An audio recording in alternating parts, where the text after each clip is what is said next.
दोस्तों कैसे आप सब लोग। आशा करते हैं आप सब बहुत अच्छे होंगे और आप सबकी तैयारी भी ठीक ठाक चल रही होगी। दोस्तों आज हम लेकर के आए हैं एएलपी टेक्नीशियन का पिछला पेपर, जिसकी सीरीज हमने करवा दी है। बहुत सारे पेपर यानी कि 89 तक करवा चुके थे और आज ये 90 नंबर का पार्ट है। इसको आज हम देखेंगे। और आप में से बहुत सारे कैंडिडेट्स पूछते हैं कि सर पेपर बता दिया करिए कौन सेट करा रहे हैं, तो आप मैच कर लीजिए।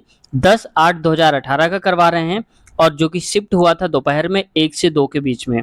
एलपी और टेक्नीशियन पहले एक ही होता था। इस बार 2024 में एलपी और टेक्नीशियन की अलग अलग वैकेंसीज हैं, लेकिन पहले एक ही साथ आई थी। तो आप ये मत सोचिएगा कि अब एलपी के वाले हम टेक्नीशियन वाले नहीं हैं या टेक्नीशियन वाले एलपी वाले हैं तो हम इसको क्यों करें। तो देखो क्वेश्चन सारे कॉमन ही रहेंगे, भले इस बार एलपी टेक्नीशियन अलग करा गया तो सीबीटी 1 जो होगा वो कॉमन ही रहेगा। ठीक है, तो आप ज़्यादा कंफ्यूज मत होइएगा, ये आपके भी काम आने वाला है। और 2018 में जो वैकेंसी निकली थी इसके बाद तो कोई वैकेंसी आई नहीं, क्योंकि 2019 में जो आई थी उसमें एलपी टेक्नीशियन नहीं आया था, केवल एनटीपीसी और ग्रुप डी ही आया था। ठीक है, तो लेटेस्ट क्वेश्चन पेपर यही है, तो इससे आपकी बहुत बड़ी हेल्प होने वाली है। जितने भी हमारे व्यूअर्स एलपी और टेक्नीशियन की तैयारी कर रहे हैं उनके लिए आज बेहद महत्वपूर्ण होने वाला है। दोस्तों शुरुआत करते हैं आज की वीडियो की, लेकिन चैनल पे अब तक नए और चैनल को सब्सक्राइब नहीं किया है दोस्तों, तो ऐसी वीडियोस पाने के लिए चैनल को सब्सक्राइब कर लीजिए और बेल आइकन भी दबा लीजिए, ताकि जब भी हम वीडियो अपलोड करें आपके पास नोटिफिकेशन पहुंच जाए और आप आसानी से वीडियो को देख सकें। आज का पहला क्वेश्चन है, निर्वात में प्रकाश का वेग कितना होता है। तो ये होता है 3 × 10⁸ मीटर पर सेकंड, यानी कि 3 × 10⁸ मीटर पर सेकंड होता है। अब देखो दोस्तों कई बार ये होता है कि मीटर पर सेकंड के अलावा किलोमीटर में पूछ लेता है, तो आप क्या बोलेंगे 3 × 10⁵ किलोमीटर पर सेकंड, आप ऐसे भी बता सकते हैं। ठीक है, तो जब भी ऑप्शन में आएगा उसी हिसाब से आपको भी देखना है। अगला क्वेश्चन देखो, वर्ग रेखा से वैसे ही संबंधित है जैसे घन डैश से संबंधित है। वर्ग जो होता है कई सारी रेखाओं से मिलके बनता है। जैसे मान लो कि एक वर्ग बना हुआ है, इसमें कई सारी रेखाएं, 1 लाइन 2 लाइन और 3 4 लाइन हो गई, और चारों ही लाइन की जो साइज है वो बराबर है, लेंथ बराबर है। तो ठीक वैसे जो घन होता है, अब ऑप्शन के हिसाब से देखो, वृत्त में तो ये कुछ होता नहीं है ऐसा, बिंदु भी नहीं होगा, और आयत जो होता है उसमें सारी भुजाएं बराबर तो होती नहीं, आमने सामने की होती हैं। तो वर्ग बचा, वर्ग में सारी भुजाएं बराबर होती हैं, तो घन में भी ठीक वैसे ही होता है। तो ऑप्शन नंबर चौथा करेक्ट हो जाएगा। आगे बढ़ते हैं नेक्स्ट क्वेश्चन में। कह रहा है कि जर्मन सिल्वर की किसी मिश्रित धातु में तांबे से जस्ते का अनुपात इतना है और निकिल से जस्ते का अनुपात इतना था। मिश्रित धातु में तांबे से जस्ते से निकल का क्रमशः अनुपात क्या हो जाएगा। तो देखो दोस्तों जब कभी ऐसा क्वेश्चन आ जाए तो आप सबसे पहले देखा करो लिखा क्या है। जैसे तांबे और जस्ते, तो मैं तांबे को टी लिख देता हूँ, जस्ते को थोड़ी देर के लिए जे लिख देता हूँ। बहुत ध्यान से समझना आप, क्योंकि ये आपके आगे आने वाले समय में भी काम आएगा। अब इसके बाद देखो कह रहा है निकिल से जस्ते का अनुपात। ठीक है, तो पहले हम जैसा निकिल यानी कि एक निकिल भी दिया होगा, टोटल 3 टाइप के हैं, तो अब जो जैसा दिया है वैसा ही हम रखेंगे। तो पहले तांबा है 17, तो हम लिखेंगे तांबा यानी कि 17 है। इसके बाद जस्ता है 7, तो जस्ता को 7 रखेंगे। अब इसके बाद देखो निकिल से जस्ते का अनुपात, तो देखो निकिल दिया है 4, तो अब हमें क्या करना है, निकिल किनारे है तो हमें जस्ते से शुरुआत करना है, क्योंकि जस्ते के आगे से हम इधर और इधर बढ़ेंगे। ठीक है, तो हम क्या करेंगे, जस्ता है 3, तो मैं लिखता हूं यहाँ पर 3, और इसके बाद ये हो जाएगा इधर 4 निकिल। यहाँ आप गलती नहीं करेंगे लिखने के लिए, उसको सामने लिखेंगे, अनुपात सामने ही रहेगा। अब देखो क्या करना है, 7 जो है इस 7 के पीछे 7 लिख दीजिए, और इधर कुछ नहीं लिखा है तो 3 लिखा है इस तरफ, तो 3 लिख दीजिए यहाँ पर। समझ गए होंगे आप। अब इनका आप गुणा करा दीजिए, तो यही आंसर आएगा। गुणा करा देते हैं, तो ये 7 चौक 28, ये हो जाएगा यहाँ पर 28। ठीक है, तो 51 21 28 आ जाएगा ऑप्शन में। तो देखो कहाँ लिखा हुआ है, ऑप्शन नंबर पहला ही हमारा करेक्ट आंसर है। ठीक है, आगे बढ़ते हैं क्वेश्चन में। पुरुषों में प्राथमिक यौन अंग कौन सा होता है। तो यौन अंग जो होता है दोस्तों वो होता है ब्रसड यानी कि टेस्टीज। अब देखो आप में से बहुत सारे कैंडिडेट्स कह रहे थे कि सर इंग्लिश हिंदी दोनों में लाया करिए, तो इसलिए दोनों पीडीएफ में लेकर आया हूँ। तो हिंदी भी है उसमें और इंग्लिश भी है, तो आप दोनों में से जो भी आप लैंग्वेज वाले हैं आप दोनों को ही आसानी हो जाएगी। आगे बढ़ते हैं। विश्व में सबसे बड़े खारे रेगिस्तान में से एक कच्छ का रण भारत के किस राज्य में स्थित है। तो ये है गुजरात में। ये सेम टू सेम क्वेश्चन पूछा जा चुका है एनटीपीसी में। अगर आपने सीरीज देखी होगी लगातार तो आपको पता भी होगा ये क्वेश्चन पूछा जा चुका है। ठीक है, तो कहाँ पर होता है कच्छ का रण, ये होता है गुजरात में। अब आपको ये बताना है कि कच्छ का रण किसके लिए फेमस है, कौन से जानवरों के लिए फेमस है। ठीक है, आगे देखते हैं क्वेश्चन में। अगला क्वेश्चन है, उस विकल्प का चयन करें जो निम्नलिखित चित्र के रिक्त स्थान से वही मेल खाएगा। ठीक है भाई, देख लेते हैं पहले। तो देखो ये करके ऐसे दिया है, तो मैं इसको नीचे वाले को बनाता हूं ताकि आपको दिख भी जाएगा और बना भी पाएंगे आप। तो देखो जरा ध्यान से, इसमें ये जो लाइन है ना ऊपर की तरफ करी गई, यानी कि इस वाली लाइन को कॉपी करके यहाँ पर लिखा गया है। ठीक वैसे ही देखो ये वाली नीचे वाली लाइन को यहाँ पर कॉपी किया गया है। तो अब बताओ कि ये वाली लाइन को कॉपी करके लिखा जाएगा यहाँ पर, क्योंकि इसे यही तो हो रहा है, इधर वाली लाइन को ही कॉपी करा जा रहा है। तो वैसे इस लाइन को बड़ी वाली को कॉपी करा जाएगा तो ये वाला आएगा। तो ऑप्शन नंबर हमारा कौन सा हो जाएगा, तीसरा वाला करेक्ट आंसर हो जाएगा। दिया गया समस्या चित्र यानी कि प्रॉब्लम फिगर नीचे के उत्तरों चित्रों यानी कि आंसर फिगर में सन्निहित है, उस उत्तर चित्र फिगर की पहचान करिए। कुल मिला कहना चाहता है कि ये वाला जो फिगर है ये वाला इनके अंदर है, छिपा हुआ है। कहाँ पर छिपा है आपको ये बताना है। ठीक है, तो चलो ध्यान से देखते हैं इसको। अब देखो ऐसा क्वेश्चन जब भी आता है तो अब हड़बड़ी ना करा करिए, पहले मैच करिए इसमें से। तो देखो अगर ध्यान से देखोगे ये और ये वाला सेम टू सेम जो क्वेश्चन है ये इसके ऊपर सन्निहित है कि नहीं सन्निहित है। मैं थोड़ा सा जूम करता हूँ ऐसे करके। अब देखो, तो देखो ये वाला अगर मैं ऐसे करता हूँ, ऐसे और ऐसे करता हूँ, तो आप बताओ कि ये थोड़ा सा अलग हो गया। ऐसे करके ये सेम टू सेम यहाँ पर मिल रहा है कि नहीं मिल रहा, आप बताओ। ऐसे कॉमन मिल रहा है, बाकी किसी में मिल रहा होगा तो आप बताओ नहीं मिल रहा ना। तो इस वजह से ऑप्शन नंबर हमारा केवल ए वाला ही सही हो जाएगा। ठीक है, अगला है, ये कुछ ऐसे करके दिया गया है। अब इसमें कह रहा है ऊपर दिए गए अनुक्रम में बाएं छोर से 12वें कैरेक्टर के दाईं ओर से तीसरे स्थान पर क्या आएगा। अब सबसे बड़ी बात यह है कि जो सीरीज बोली जा रही ठीक वैसे ही हमको करते चला जाना है। बाईं तरफ से 12वां, तो बाईं तरफ किधर होता है, इधर से इधर की तरफ हम आगे बढ़ेंगे। जो 12वां नंबर होगा, मान लो कि ये 12वां है, उसके दाईं ओर से तीसरा यानी कि 3 और 1 2 3, तो कितने हो गए, 12 के बाद 13 14 और 15। तो कुल मिला के बाएं साइड से हमें 15वां नंबर देखना है कि 15वां नंबर पे क्या आ रहा है। समझ गए होंगे आप। तो आगे देखो, इसको हम ऐसे यहाँ से मैं जूम कर देता हूँ और 15वां नंबर आप ढूंढो। तो देखो यहाँ पर हो जाएगा 1 2 3 4 5 6 7 8 9 10 11 12 13 14 और हो जाएगा 15वें नंबर में क्या आ रहा है, बी आ रहा है। तो बस हमारा राइट आंसर जो होगा दोस्तों वो हो जाएगा बी वाला। आप यहाँ पर देख सकते हैं ऑप्शन नंबर चौथा करेक्ट हो जाएगा। अगला क्वेश्चन है दोस्तों, अब इसमें कहा जा रहा है यदि भुजा एक इकाई हो यानी कि लंबाई उसकी एक हो तो वर्ग का क्षेत्रफल उसकी भुजा के बराबर होता है। ये बात कह रहा है कि सही है या फिर नहीं, कब सही होती है। तो देखो मैं पहले आपको बता देता हूँ। जैसे मान लो कि एक ये वर्ग है, इसकी जो भुजा है मान लो कि इकाई एक यानी कि एक लंबाई हो गई और चौड़ाई भी एक एक करके हो गई। ठीक है, तो अब देखो कि इसकी जो भुजा है वो एक है, अगर हम निकालेंगे इसका क्षेत्रफल यानी कि एरिया, तो भुजा गुणे भुजा होता है यानी कि एक गुणे एक करेंगे तो भी तो एक आएगा। तो आप बताओ ये कब कब होगा, तो ये हमेशा होगा जब भी भुजा एक होगी तो हमेशा आंसर एक आएगा। तो ये क्या होगा, हमेशा उत्तर आएगा, यानी कि ऑलवेज ऐसा होगा कि क्षेत्रफल उसकी भुजा के बराबर ही आएगा। आगे बढ़ते हैं क्वेश्चन पे। तो नेक्स्ट है, एक वर्गाकार खेत का क्षेत्रफल 196 वर्ग मीटर है, इसकी प्रत्येक भुजा की लंबाई ज्ञात करनी है। तो देखो मान लो कि ये वर्गाकार है, इसके बाद जो एरिया दिया है दोस्तों वो दिया है 196।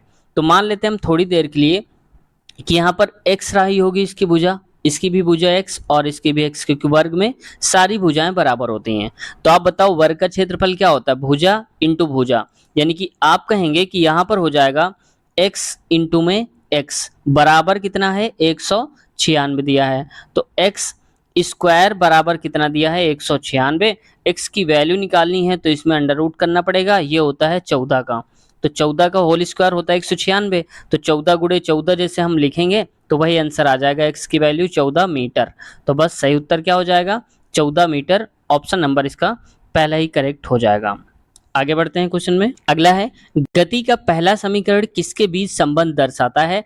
और ये देखो क्वेश्चन बहुत ही बार रिपीट हुआ है, संबंध कभी पूछ लेता है पहला समीकरण, कभी दूसरा और कभी तीसरा पूछ लिया जाता है।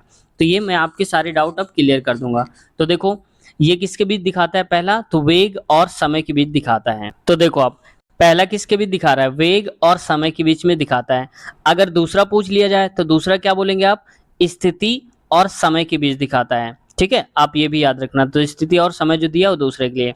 अगला है वेग और स्थिति दिखाता है, तो वेग और स्थिति की बात होने लगे तो ये तीसरा वाला दिखाता है, आप याद रखना। ठीक है, तो आप चाहो तो इसका स्क्रीनशॉट ले लो, तीनों में से किसी एक को पूछा जा सकता है। v बराबर यू प्लस ए टी और ऐसे करके पूछा जा सकता है। आगे बढ़ते हैं क्वेश्चन की तरफ। देखो नेक्स्ट, रिक्त स्थान में आने वाली सही आकृति कौन सा है? तो देखो आकृति को देखते हैं, मैं इसको थोड़ा सा जूम करता हूँ आपको बेहतर तरीके से दिख सके। तो देखो यहाँ पर इसमें से ध्यान से देखो इस फिगर को, तो जैसा यहाँ बना है वैसा इधर भी बना है, यानी कि राइट लेफ्ट। लेकिन थोड़ा चेंज क्या हुआ है, ये जो कलर वाला है ना वो अब की बार यहाँ घूम गया है ऐसे। तो देखो इधर इधर आ गया, अब यहाँ पर सर्कल है तो इसका मतलब बीच में सर्कल तो आएगा ही आएगा। लेकिन जो ये कलर वाला है ये पहले इधर था, अब कलर वाला इधर और इधर हो जाएगा। समझ गए आप? तो आप देखिए किस पे देख रखा है, तो आप कहेंगे केवल ऑप्शन नंबर पहला देख रखा है। यहाँ तो कलर है ही नहीं तो गलत हो गया। देखो इसमें और इसमें थोड़ा सा कलर का अंतर भी है, अगर आप कहेंगे सेम हो रहा है तो आप कलर से भी देख सकते हो। यहाँ पर प्योर व्हाइट है तो प्योर व्हाइट रहेगा, ये थोड़ा सा अलग हो रहा है। नेक्स्ट क्वेश्चन, 2 और 98 के बीच मध्यानुपात ज्ञात करिए। तो दोस्तों जब भी मध्यानुपात आता है तो आपको कुछ नहीं करना। जैसे मान लो कि 2 लिखा है और ये लिखा है 98, तो इसको आप a मान लीजिए और इसको मान लीजिए आप b। तो बस मध्यानुपात के लिए होता है रूट a b, यानी कि a इंटू बी। तो बस आप यही कर दीजिए, अंडर रूट में 2 और b की जगह में है 98। 98 को हम क्या लिख सकते हैं, ये लिख सकते हैं 2 गुणे, ये पहले से रहेगा 2, 14 सत्तर 98, यानी कि 14 गुणे में 7 लिख सकते हैं, लिख सकते हैं। तो मैं इसको थोड़ा सा और आगे लिख देता हूँ हटा करके। ठीक है, तो ये हो जाएगा, यहाँ पर मैं साफ साफ बता देता हूँ, 2 गुणे में 98 और इसको आगे लिखेंगे 2 गुणे में 14 सत्तर 98, 14 गुणे में 7, और इसको और भी आगे लिखना चाहते हैं तो 2 गुणे 7 गुणे में 2 और गुणे में 7। ठीक है, अब देखो ये 2 और 2 का पेयर बन जाएगा तो ये बाहर आ जाएगा 2 गुणे में 7, 7 का पेयर बन जाएगा तो आ जाएगा 7, बराबर कितना हो जाएगा 14। तो बस सही उत्तर हमारा 14 हो जाएगा। अब समझ लेना कि जो भी दिया जाए बस उसका अंडर रूट कर देना है इंटू करके। तो ऑप्शन नंबर तीसरा करेक्ट हो जाएगा, 14 आंसर आएगा। नेक्स्ट क्वेश्चन देखो, कहा जा रहा है इस पे, दिसंबर 2017 में दिल्ली सरकार के मुख्य सचिव के रूप में किसी नियुक्त किया गया था। तो अब देखो मैंने दिखाया था आपको, ये जो पेपर कब का पूछ लिया गया है 18 का था और दिसंबर 2017 का करंट अफेयर था। इसका मतलब कम से कम आपको 10 महीने तक का 11 महीने तक का पुराना करंट अफेयर पढ़ना ही पढ़ना है, क्योंकि रेलवे में कई सारे क्वेश्चंस ऐसे रख दिए जाते हैं तो तकरीबन 1 साल 11 महीने तक के पुराने होते हैं करंट अफेयर। ठीक है, तो ऐसे पूछे जाते हैं, 2-4 क्वेश्चन ऐसे रख दिए जाते हैं, 1-2 क्वेश्चन, 2-4 तो नहीं लेकिन 1-2 कभी कभार क्वेश्चन ऐसे आ जाते हैं। अगला क्वेश्चन, यांत्रिक ऊर्जा, गतिज ऊर्जा और डैश का संयोजन है। तो देखो यहाँ पर जो यांत्रिक ऊर्जा होती है दोस्तों, गतिज ऊर्जा और स्थितिज ऊर्जा दोनों के ही योग को हम यांत्रिक ऊर्जा के नाम से जानते हैं। गतिज ऊर्जा का फार्मूला होता है हाफ mv² और स्थितिज ऊर्जा का होता है mgh, m इंटू जी। ये अगर हम जोड़ देते हैं तो इसी को हम टोटल बोल देते हैं, क्या बोलते हैं, मैकेनिकल एनर्जी, यानी कि यांत्रिक ऊर्जा के नाम से हम जानते हैं। ठीक है, तो उम्मीद है आपको समझ में आया होगा। अब अगली बार से आप जरूर याद रखना, इसलिए मैंने फार्मूला भी बता दिया। तो हाफ mv² है, ये u नहीं है, v² है। ठीक है, mgh है। तो आप नोट कर लिया करिए, जो भी आपको फार्मूला नहीं आता नोट कर लिया करिए, ताकि आने वाले समय में अगर कोई न्यूमेरिकल भी इससे पूछा जाए तो आप आसानी से कर पाएं। क्योंकि एएलपी टेक्नीशियन में आप जानते हैं साइंस का रोल बहुत ही महत्वपूर्ण होता है। लगातार आप देख भी रहे हैं कि साइंस के क्वेश्चंस बहुत आते हैं। आगे बढ़ते हैं, यदि v u का भाई है और u w की बहन है और x u का पति है तो u का v के साथ क्या संबंध है ये बताना है। तो जैसा बोला जा रहा है हम ठीक वैसा ही करते जा रहे हैं। u v का भाई है तो मान लिए v है u का भाई, तो v और u, तो v भाई है तो ये प्लस करते हैं, यानी कि मेल के लिए हम प्लस, फीमेल के लिए माइनस। अब u हमें नहीं पता क्या है। अब कह रहा है u w की बहन है, अब पता चल गया कि u क्या है, बहन है, यानी कि फीमेल है। किसकी बहन है, w की, तो आप w यहाँ पर लिख दीजिए, इसको यहाँ, क्योंकि ये भाई बहन है आपस में सारे के सारे। ठीक है, अब आगे आते हैं, और x u का पति है, x जो है u का पति है, यानी कि ये जो x है ये पति है। तो आप बताओ आपकी बहन के जो पति होंगे वो आपकी जीजाजी लगेंगे। अब आगे देखते हैं फिर क्या बोल रहा है, तो u का v से क्या संबंध है, u का v से क्या संबंध है। तो भाई देख लो, ये तो फालतू में दिया था हमें कंफ्यूज करने के लिए। पहले हम बता चुके हैं यहाँ पर कि ये u के भाई हैं दोनों, v और w दोनों के दोनों भाई हैं। ठीक है, तो ऑप्शन नंबर क्या हो जाएगा, यहाँ पर हो जाएगा बहन, तीसरा वाला करेक्ट आंसर हो जाएगा। समझ गए होंगे आप। आगे बढ़ते हैं क्वेश्चन पे। क्वेश्चन में कह रहा है निम्नलिखित में से मानव मस्तिष्क का वह हिस्सा कौन सा है जिसमें विचारों का संग्रह होता है, यानी कि जो भी हमारे थॉट्स होते हैं वहां पर कलेक्ट होते हैं, वहां पर रखे होते हैं। रखे क्या मतलब कि वहां पर हम मेमोरी होती है, कुल मिलाकर समझो। तो अग्र मस्तिष्क होता है जहां पर हमारे सारे विचार होते हैं, वहां पर कलेक्शन होता है उनका। तो अग्र मस्तिष्क यानी कि फोर ब्रेन होता है। अगला क्वेश्चन, उस विकल्प का चयन करें जो दी गई आकृति में त्रिभुजों की संख्या को दर्शाता है, यानी कि कुल मिला के इसमें टोटल कितने त्रिभुज है ये बताना चाहता है, पूछना चाहता है। तो पहले इसको मैं जूम करता हूँ, उम्मीद है अब आपको दिख रहा होगा। तो देखो एक ट्रिक हमने आपको बताई थी और नहीं पता है तो अब आप देख लो। ये यहाँ पर, ये अगर ध्यान से देखोगे तो ये फिगर, ये वाला, ये और यहाँ से करके ऐसे बन रहा है इस प्रकार से, ठीक है, और इसके अंदर ये बन रहा है और ये बन रहा है। तो जब कभी कुछ ऐसा कुछ बने और ये बिकड़ काट रहे हो एक दूसरे को, तो जैसे देखो काट रहे हैं ना, एक ये हो गया बिकड़, एक ये हो गया बिकड़, ऐसा। तो जब कभी भी ऐसा काटता है तो आप नंबरिंग कर लो। नंबरिंग का मतलब देखो 1 2, इधर वाले में 3, इधर वाले में 4। समझ गए आप। अभी हमें इससे मतलब नहीं, केवल इतने से ही मतलब है हमें, ये वाला इससे बस, इधर आप दिमाग कभी नहीं बटाइए अपना, ठीक है। अभी देखते हैं सारा। तो देखो नंबरिंग करा तो 1 2 3 और 4, तो सबसे बड़ा नंबर 4, तो बस 4 का दोगुना कर दीजिए, कितना आया 8। इसका मतलब इसमें आ गए यहाँ से यहाँ तक में 8 आ गए सारे मिला करके। अब बचा एक त्रिभुज ये वाला, तो 8 + 1 9 हो जाएंगे।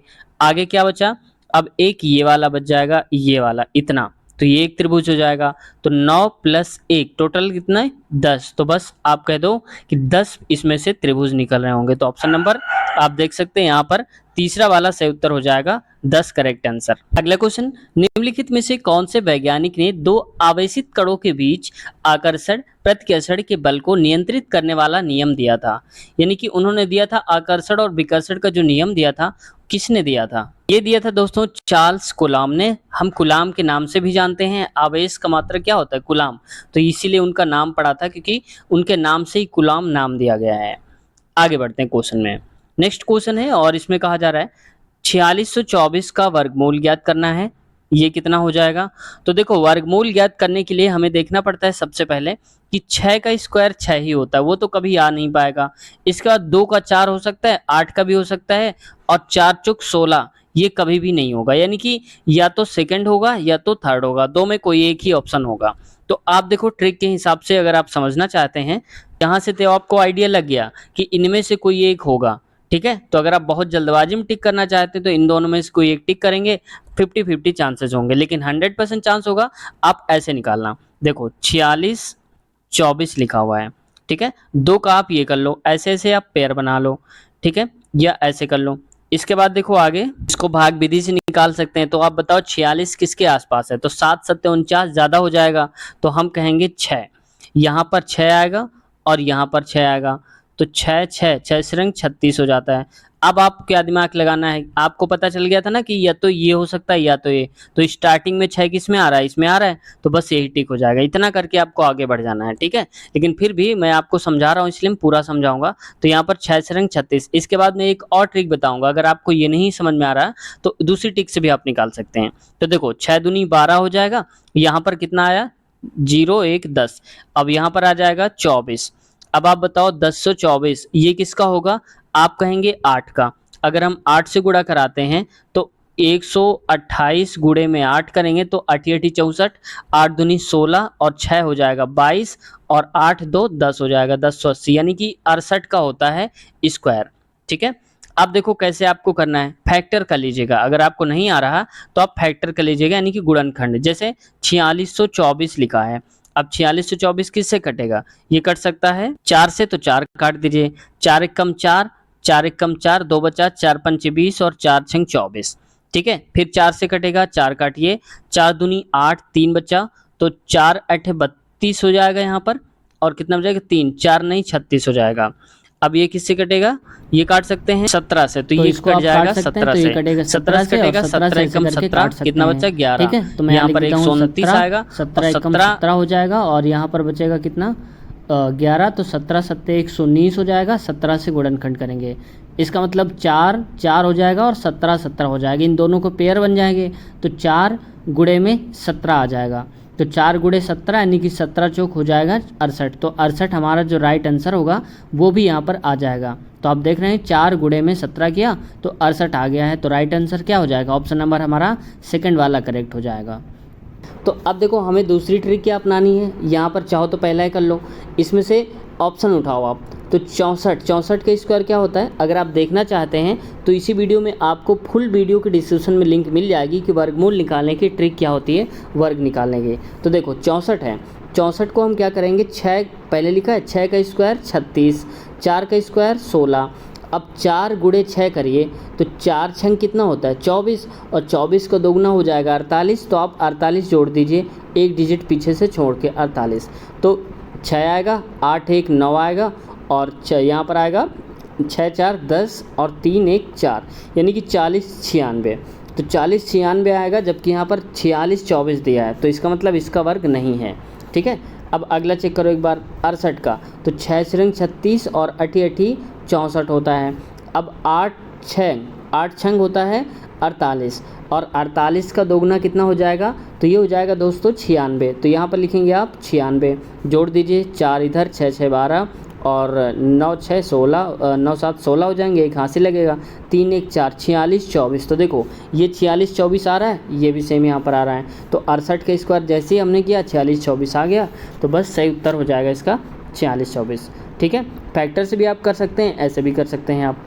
आगे बढ़ते हैं क्वेश्चन में। रिक्त स्थान में सबसे उपयुक्त विकल्प को भरना है। तो इसमें से है ध्वनि की पिच किसके बराबर होती है, यानी कि माफ़ कीजिएगा, ध्वनि की पिच किसके पर निर्भर करती है, यानी कि ये निर्भर करती है दोस्तों हमेशा आवृत्ति यानी कि फ्रीक्वेंसी पर। तो जैसे इसकी फ्रीक्वेंसी होगी वैसे ही उसकी पिच होती जाएगी। आगे बढ़ते हैं। कौन सा भारतीय स्टॉक एक्सचेंज अपना खुद का प्रारंभिक सार्वजनिक प्रस्ताव यानी कि IPO लाने की योजना बना रहा है, तो ये है नेशनल स्टॉक एक्सचेंज यानी कि NSE। ठीक है, याद रखना आप, ये अब तो शायद ही दोबारा नहीं पूछा जाएगा, लेकिन पहले पूछा गया था उस वक्त, अब आपको इतना दिमाग नहीं लगाना इस पर। अब आते हैं नेक्स्ट क्वेश्चन में। अगला क्वेश्चन कहा जा रहा है पाइप ए, यहाँ पर पाइप A B और C एक खाली टंकी से जुड़े हुए हैं। पहले दो पाइप क्रमशः, पहले दो पाइप का मतलब A और B 4 घंटे में A भरता है और B घंटे में 10 टंकी में भर सकते हैं, जबकि भरी हुई टंकी को यानी कि अगर पूरी टंकी भर दिया जाए तो तीसरा पाइप यानी कि C 6 घंटे में खाली कर देता है।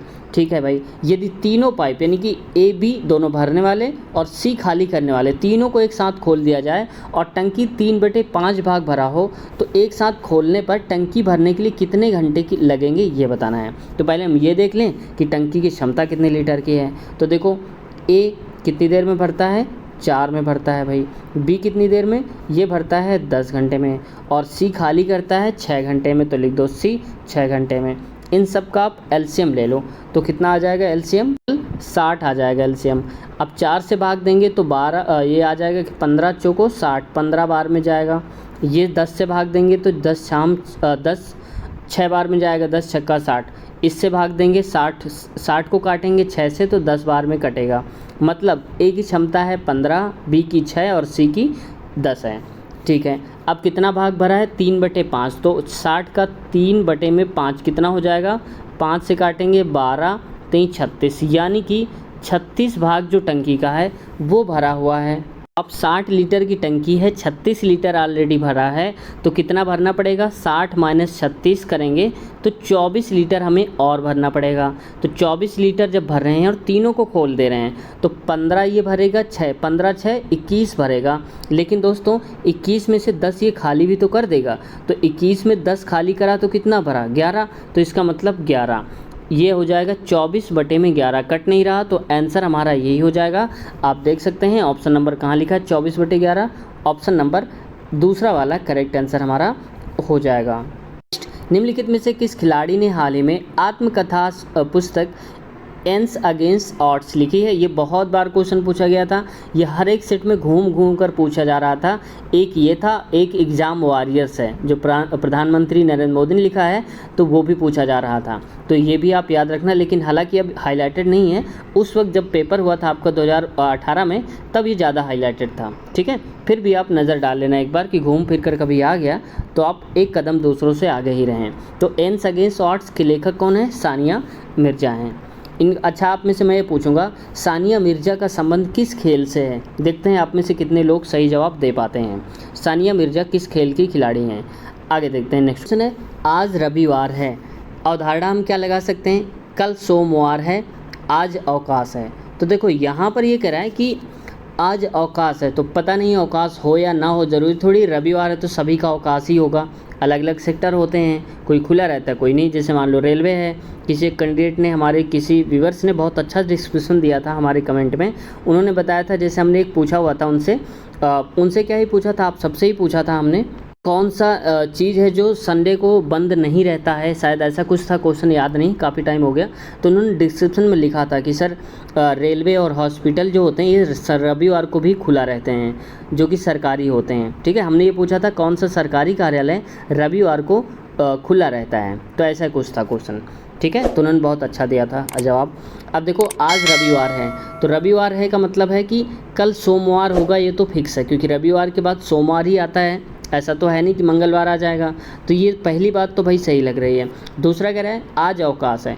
अब अवकाश में डाउट है, क्यों? क्योंकि अवकाश हो भी सकता है, नहीं भी हो सकता है। अगर मान लो आप कॉलेज या स्कूल में हैं तो रविवार को अवकाश मिल जाएगा आपको, और अगर आप रेलवे में जॉब कर रहे हैं, जैसे मान लो कि आपकी जॉब लग जाएगी इस साल, रेलवे की आप तैयारी कर ही रहे हैं वैसे भी, तो अगर आपका सिलेक्शन हो गया तो अवकाश संडे को, ज़रूरी नहीं कि आपको संडे को ही मिले, हफ्ते में वीक में रहता है। वहाँ पर जो छुट्टी होती है हफ्ते में रहती है आपकी, हफ्ते में 2 दिन 1 दिन जैसा भी होगा, तो संडे नहीं रहता उस पर, ठीक है।